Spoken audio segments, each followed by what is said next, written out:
Welcome to this A1 German Essentials Explainer. Let's get you introducing yourself with total confidence. Okay, let's dive into this. Ready to speak? Let's unlock the secrets of German sentences together. By the end of this, you'll effortlessly build natural German sentences exactly like this one here. Meet your building blocks, personal pronouns. They replace names and tell us exactly who performs the action. German verbs actually transform to match these pronouns. This vital matching process is what we call conjugation. Here's the simple three-step formula. Strip the verb to its stem by removing en, then add your ending. Now, what's really interesting here is this rhythmic pattern. These core verb endings stay consistent for each pronoun. Don't make this common beginner mistake. Ish always takes the simple e ending. It's ish, comma.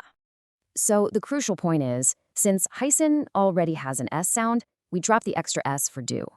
Notice arbeiten ends in a T, so German adds an extra E right there just for easier pronunciation.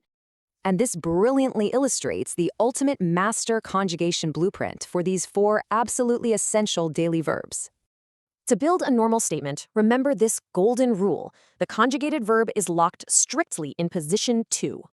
Let's move on and see how this builds. Simply swap the subject and verb to instantly create yes-no questions. For W questions, that question word, like woher, goes right at the front, pushing the verb to position 2. Check out this model introduction. It proves how easily these exact building blocks come together in the real world. Lock in this final memory box. You absolutely have the grammar tools needed to succeed in German now. Visit Falowen.app to learn more.